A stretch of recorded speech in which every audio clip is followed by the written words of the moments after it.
بسم الله الرحمن الرحيم والصلاة والسلام على أشرف المرسلين. السلام عليكم ورحمة الله وبركاته. Bonjour tout le monde.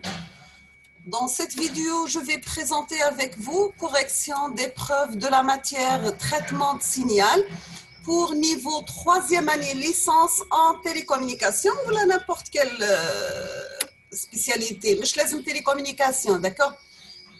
Donc, normalement, c'est une épreuve les dates le 28 janvier 2020, à l'année passée.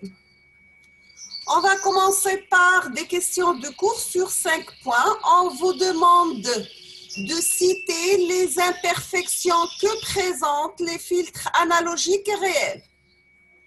Deuxièmement, quelles sont les étapes de la conversion analogique numérique?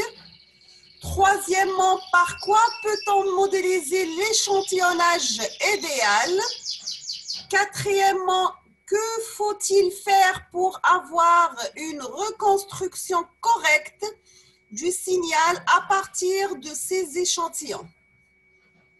Cinquièmement, quelle est la différence entre la transformée de Fourier discrète et la transformée de Fourier rapide en termes de nombre d'opérations à effectuer? On a les questions de cours. Donc, premièrement, c'était les imperfections que présentent les filtres analogiques réels. Deuxièmement, quelles sont les étapes de la conversion analogique numérique? Troisièmement, par quoi peut-on modéliser l'échantillonnage idéal? Quatrièmement, que faut-il faire pour avoir une reconstruction correcte du signal à partir de ces échantillons? Quelle est la différence entre la transformée de Fourier discrète et la transformée de Fourier rapide en termes de nombre d'opérations à effectuer? Après, on passe l'exercice numéro 1 sur 6 points.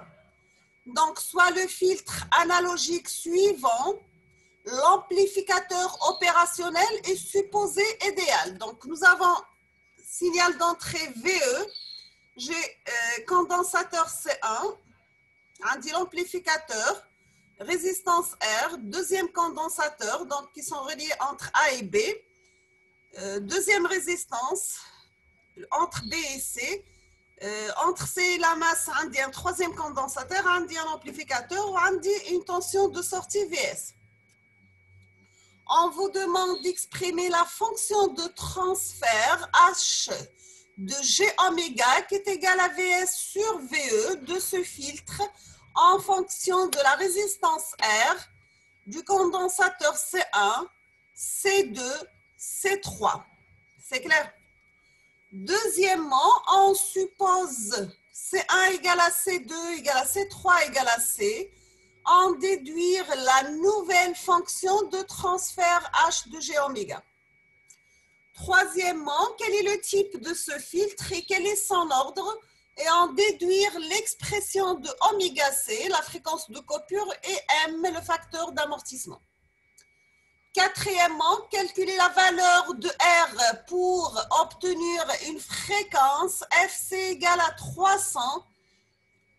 398,08 Hz et pour une valeur de condensateur qui est égale à 50 nanofarad. On passe l'exercice numéro 2 sur 5 points.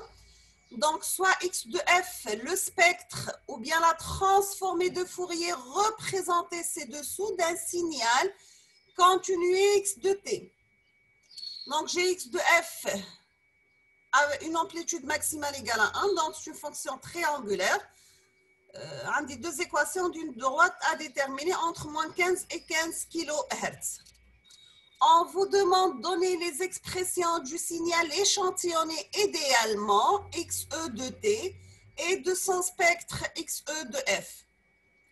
Deuxièmement, pour une fréquence d'échantillonnage qui est égale à 25 kHz, tracez le spectre XE de F du signal échantillonné dans l'intervalle moins 45-45 kHz. Troisièmement, que se passe-t-il dans l'intervalle de 10 à 15 kHz et pourquoi? Quatrièmement, on prend maintenant une fréquence d'échantillonnage qui est égale à 40 kHz. Tracez le spectre XE de F dans l'intervalle moins 60 et 60 kHz. Cinquièmement, tracez le spectre XR de F du signal reconstruit.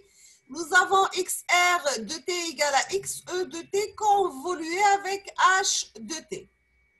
Obtenu par un filtrage passe-bas de fréquence de coupure FC égale à FE sur 2. Sachant que H de F égale à 1 sur FE, multiplié par recte de F sur FE, qui est égal à 1 sur grand FE, pour petit f compris entre moins f, les fréquences d'échantillonnage divisées par 2, et grand FE divisé par 2 et 0 ailleurs. Commentez le résultat. Après, vous avez des exercices au choix. Choisir un exercice parmi les deux exercices suivants, mais il faut choisir un. Nous avons l'exercice numéro 3 sur 4 points, soit le discret XK, qui est égal à 1, moins 1, 1, 2, 0, 0, 1, 1, 0. Nous avons pour n égale à 8 calculé le spectre de ce signal en utilisant l'algorithme FFT, sachant que W à la puissance E égale à exponentielle moins G de pi i sur grand N, qui est égal à cosinus de pi i sur grand N, moins G sinus de pi i sur grand N.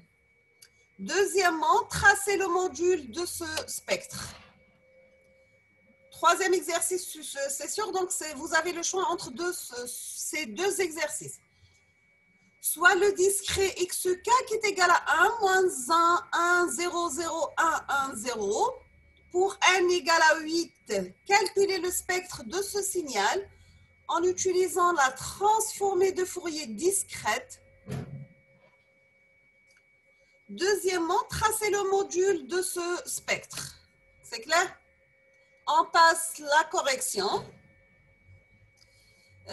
Vous avez un exercice, un aide pour l'exercice numéro 1. C'est un tableau descriptif des réponses harmoniques des quatre filtres de base. Nous avons pour le filtre passe-bas du premier ordre la réponse harmonique ou bien la réponse fréquentielle. Elle est la forme H de G oméga qui est égale à K sur 1 plus G oméga sur oméga C. Un passe-bas du deuxième ordre, nous avons H de G oméga est égal à K sur 1 plus G 2 fois M, oméga sur oméga C, moins oméga sur oméga C, le tout élevé au carré. Maintenant, on passe pour le passe-haut. Du premier ordre, j'ai une réponse fréquentielle qui est égale à K par G oméga sur oméga C, divisé par 1 plus G oméga sur oméga C. Du deuxième ordre, donc j'ai H de G oméga égale à K par moins de oméga sur oméga C élevé au carré sur 1 plus G 2M oméga sur oméga C moins oméga sur oméga C, le tout élevé au carré. Maintenant, pour un passe-bande du deuxième ordre, j'ai une réponse fréquentielle qui est égale à K par G de M oméga sur oméga C, le tout divisé par 1 plus G 2M oméga sur oméga C, moins oméga sur oméga C élevé au carré. Pour un coupe-bande du deuxième ordre, j'ai H de G oméga égale à K par 1 moins oméga sur oméga C, le tout élevé au carré, divisé par 1 plus G fois 2M oméga sur oméga C, moins oméga sur oméga C, le tout élevé au carré. On passe la correction maintenant.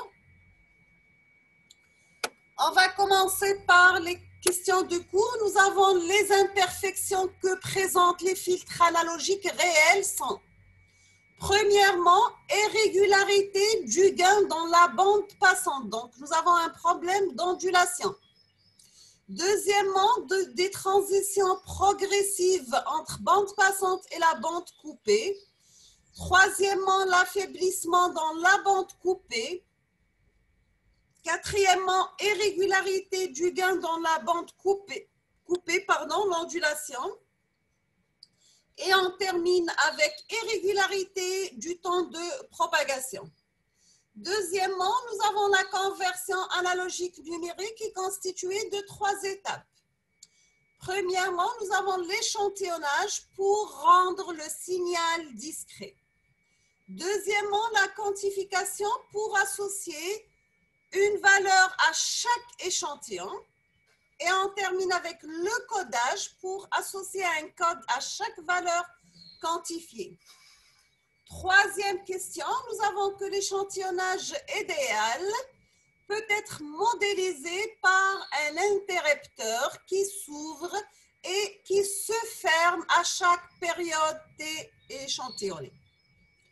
Quatrième question, pour avoir une reconstruction correcte du signal, à partir de ces échantillons, il faut respecter le théorème de Shannon.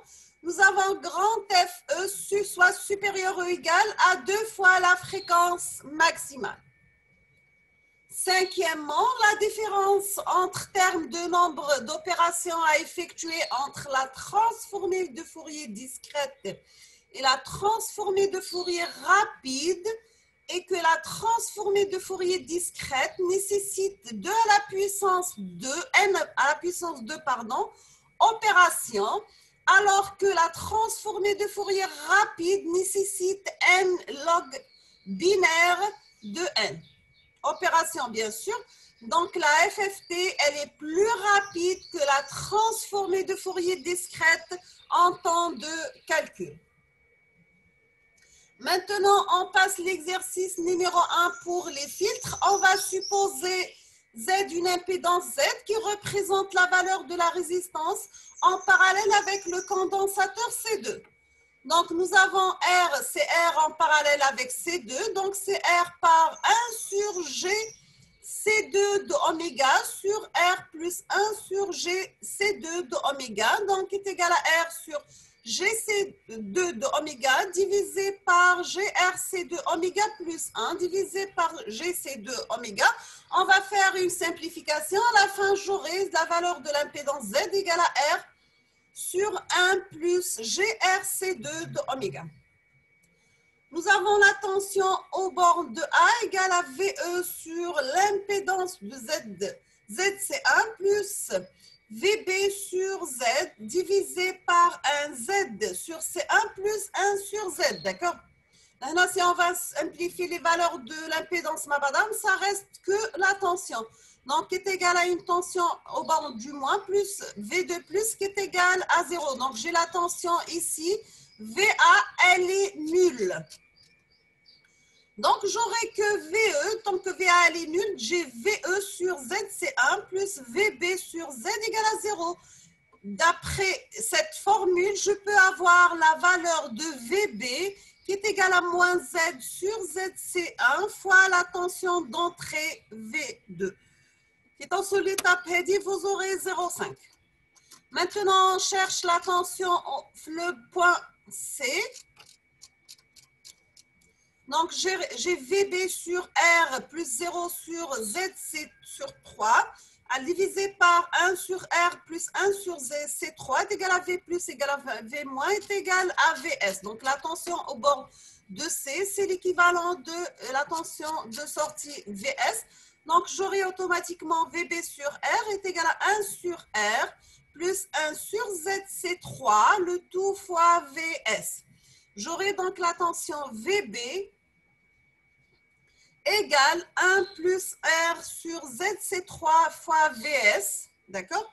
Donc, vous aurez un deuxième point pour cette deuxième formule. Donc, ici, j'ai la tension aux bornes de le point B en fonction du signal d'entrée VE. Et ici, j'ai VB en fonction du signal de sortie VS. Tension de sortie, pardon. Donc, je peux mettre 2 égale à 4 parce que VB, donc j'ai moins Z sur ZC1 fois VE est égal à 1 plus R sur ZC3 fois VS. Donc, j'aurai VS, le rapport du signal de la tension de sortie sur la tension d'entrée, égal à moins Z sur ZC1 divisé par 1 plus R sur ZC3. À la fin, après simplification, j'aurai la valeur de Vs sur V1 égale, VE, pardon, donc la tension de sortie sur la tension d'entrée est égale à moins GRC1 oméga divisé par 1 plus GRC3 oméga plus GRC2 oméga moins R au carré C2C3 oméga au carré.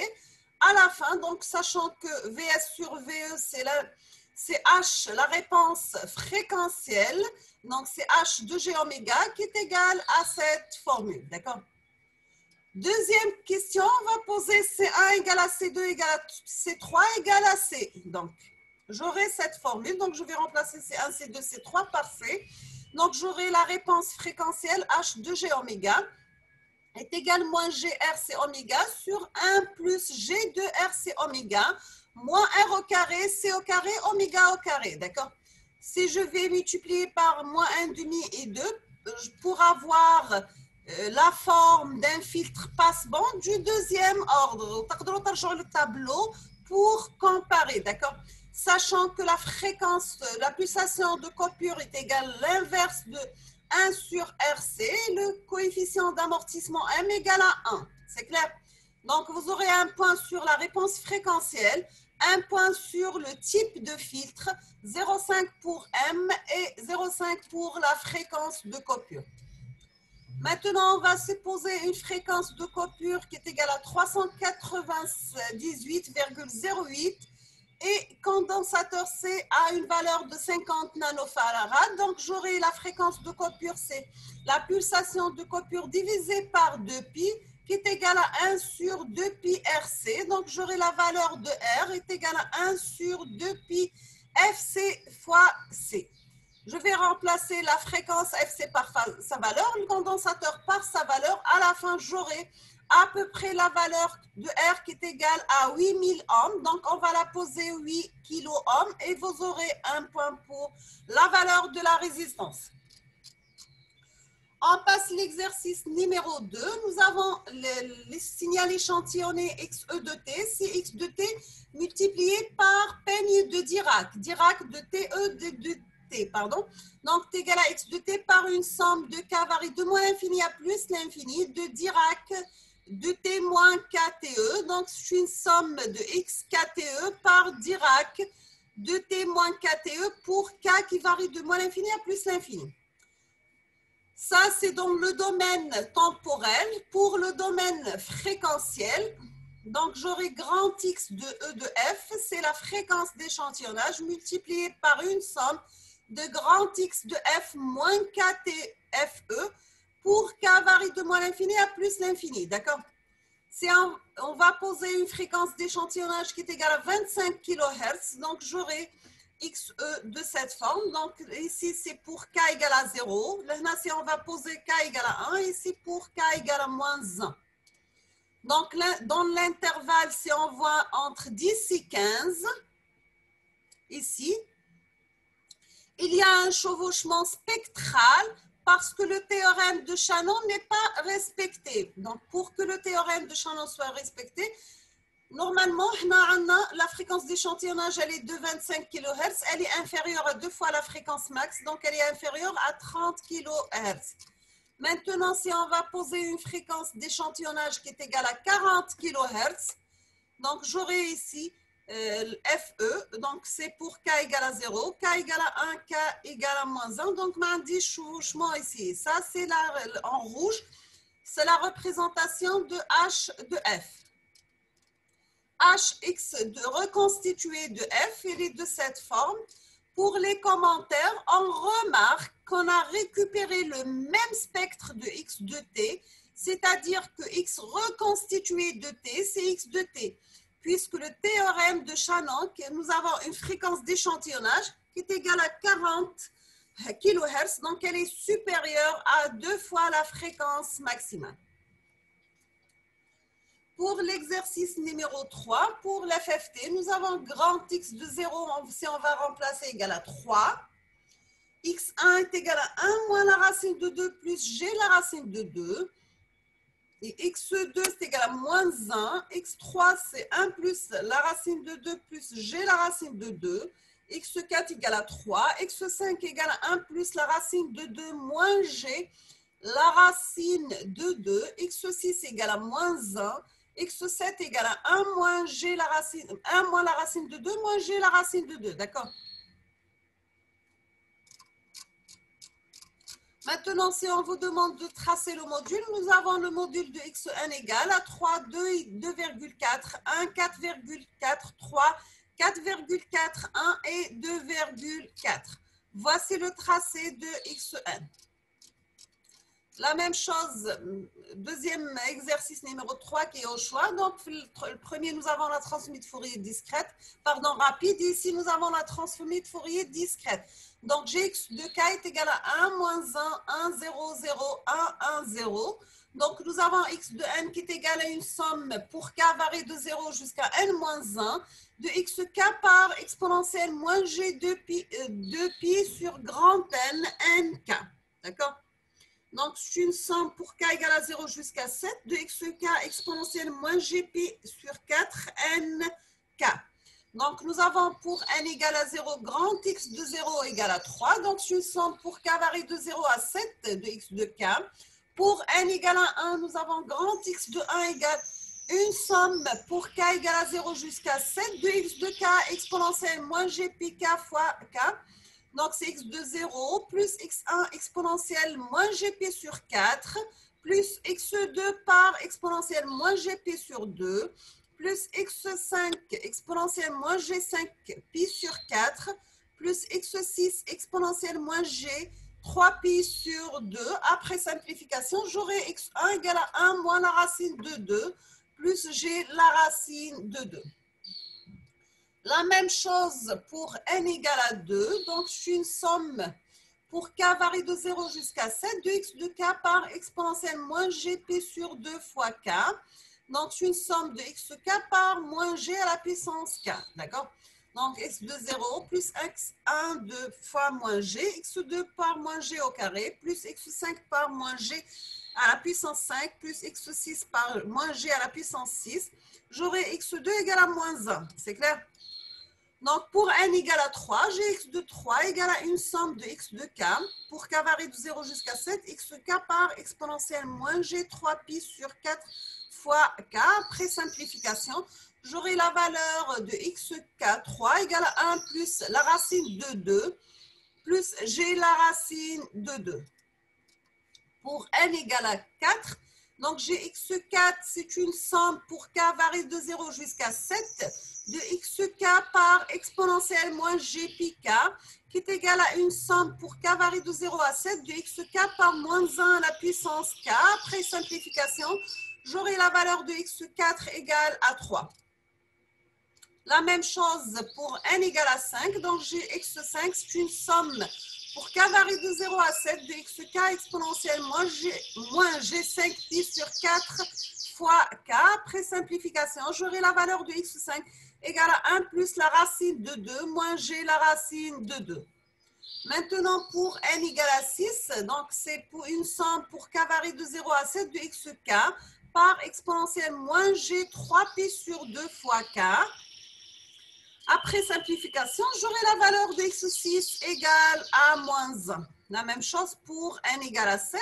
Donc, c'est une somme de xk exponentielle moins g7 pi sur 4 k. Après simplification, j'aurai la valeur de x7 égale à 1 moins la racine de 2 moins g la racine de 2. Après, à la fin, j'aurai xn égale à 3, 2,41.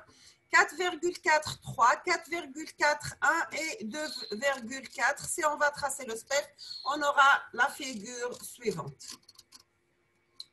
Donc, nous sommes à la fin de la vidéo, la fin de l'examen. Je vous souhaite bon courage, bonne chance, beaucoup de succès. Si vous avez des questions, n'hésitez pas. Et à la prochaine vidéo, Inch'Allah. Merci beaucoup pour votre attention.